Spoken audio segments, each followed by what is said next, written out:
How well will you be eating in an emergency?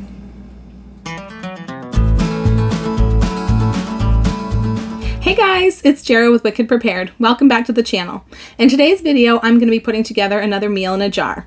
These meals in a jar are great to have on hand for emergencies. They are completely shelf stable. In fact, if you add an oxygen absorber to these meals, they're going to be shelf stable for at least about 5 years or more. They require no additional ingredients besides water to fix up, and they cook up really quickly and easily and use minimal fuel. The recipe that I'm making today is a creamy lemon chicken pasta with spring vegetables. When I'm deciding what meals to make, I usually start by checking out what ingredients I can find on sale. With the way prices are rising these days, that's becoming more and more important for all of us. So this month I noticed that chicken was on sale, and I also noticed that I could get asparagus on sale. Asparagus is one of my favorite vegetables to cook with in the springtime. It's such a spring vegetable to me. Now, if you don't like asparagus, don't change the channel yet because you can easily sub it out for any vegetable that you do like. The only materials that we're going to need to put this together are a wide mouth quart-sized mason jar and a canning funnel and a few measuring cups and spoons. So we're going to start with our jar and our funnel. Now, using a wide mouth jar just makes it easier to dump all those ingredients out into the pan when we go to prepare this, and using the funnel makes it easier to get all the ingredients in. Now, the type of pasta that I'm using for this dish is bowtie pasta. This is also called farfalle, which means butterfly in Italian, so they're kind of like little butterfly shapes, and to me that's also very spring-like. So I've got 2 cups of the butterfly pasta, and I'm going to put these into the jar first. If I started with my powdered ingredients that are going to make the sauce, then it would be very difficult to fit everything in the jar. But by adding the bulkier items first, those powdered ingredients are going to sift down in between the spaces in these bulkier ingredients.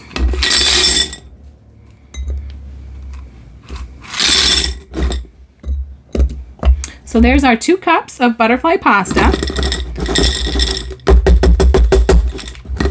Give everything a little bit of a jiggle and a tap to get them down as far as they'll go.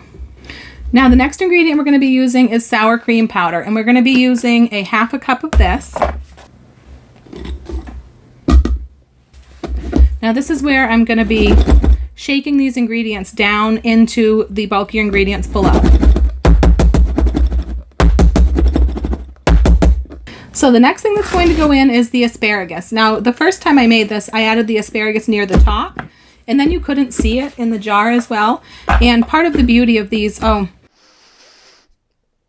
it smells so nice, like fresh asparagus. Part of the beauty of these meals in a jar is the nice layered look, so I decided I would add the asparagus in near the middle where you could see it better. So we're going to be using a half a cup of the asparagus. And then the next ingredient that I'm going to add is going to be another powdered ingredient that will filter down in among the asparagus, and that is this veloute, which is really just a chicken gravy mix.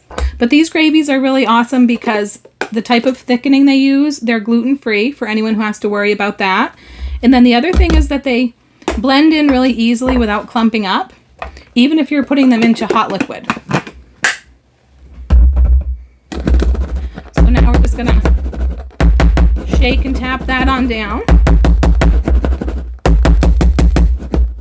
Now, the next ingredient that I'm going to use, and this is going to give it its subtle lemon flavor, is Thrive Life lemonade powder. Now, this is a seasonal ingredient. They don't have it available year-round. They release it just for the spring and summer, and when it's gone, it's gone. So if you don't have this lemonade powder, the beauty of the Thrive Life lemonade powder is that it's not sweetened. It's just the lemon, and so you can sweeten it any way that you want. You can sweeten it with sugar, or if you're avoiding sugar, you can use an artificial sweetener. You can use honey. You can use any sort of sweetener that you like.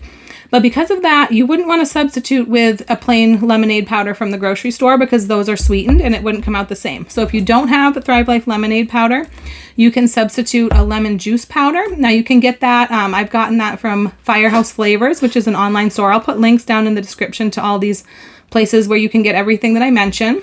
And the other thing that you can do is you can get a product called True Lemon that you can usually find at the grocery store, or if not, Amazon has it, and that is just a concentrated lemon juice powder.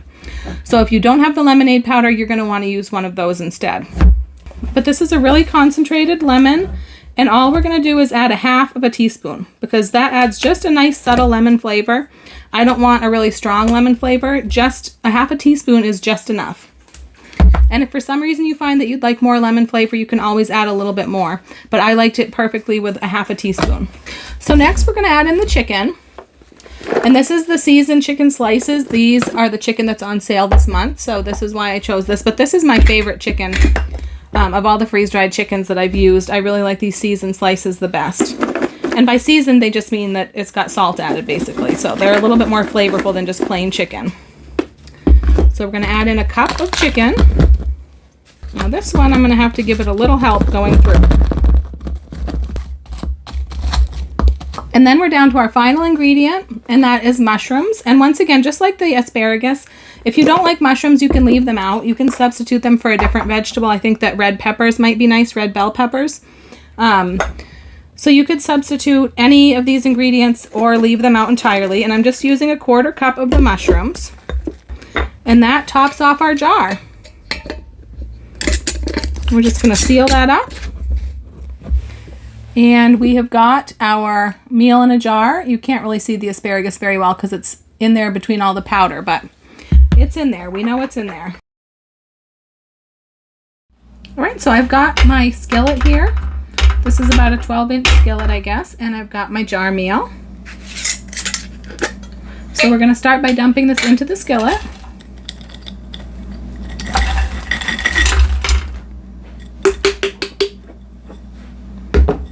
And then we're going to add 4 cups of water.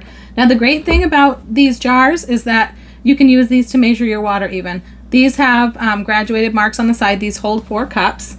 Now I've already got one filled up here, but I'm going to add this 4 cups of water into the pan. And we are going to get this all stirred up.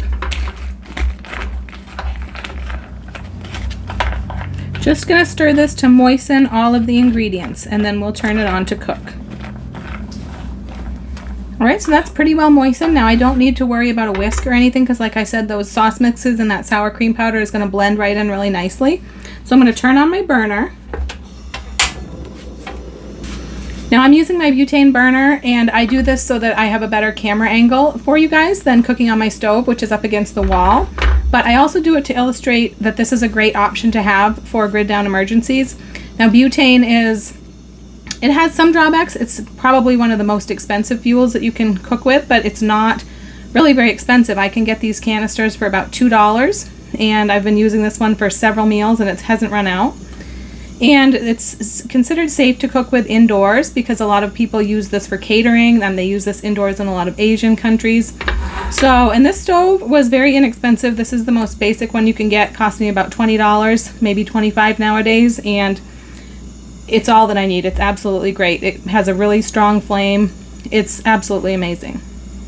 So I've got this on a pretty high flame. I'm just going to bring it up to a boil, and then I'm going to turn it down to a simmer. I'm going to put a cover on it, and I'm going to let it go for about 15 or 16 minutes or so. And that's because that's how long this particular pasta calls for. Everything else in here would really require almost no cooking at all. The freeze-dried chicken, the freeze-dried asparagus, the mushrooms, they really just need to be refreshed in the water. So it's really the pasta that we just need to cook, and that's going to take 15-16 minutes. You can see these nice, beautiful pieces of asparagus. And the chicken. Mushrooms.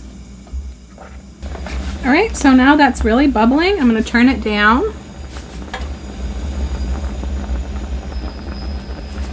Just to simmer, give it one more stir, and then I'm going to throw the lid on it, and we're going to let it go.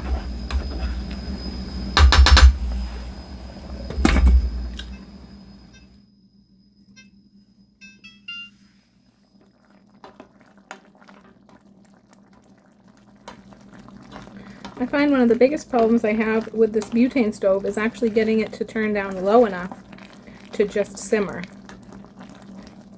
It has plenty of power. You can see the sauce is starting to thicken and cook into the pasta, and pretty soon we will just have a beautiful finished dish. Okay, so now that's been 16 minutes. You can see this is really thickened up, and the way that I'm going to tell if it is done is by tasting one of the pasta, because like I said, that's the main part that we actually have to get cooked. Super hot.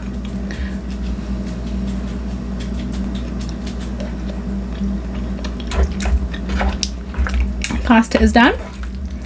So I think our dish is ready.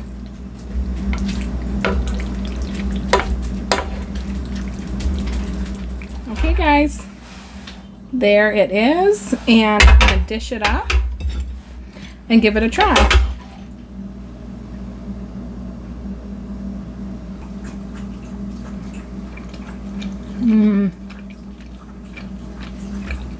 That is so good. Honestly, I shouldn't even be eating pasta, but we had this the other night and I couldn't stop eating it. This is so delicious. This is probably my favorite jar meal so far.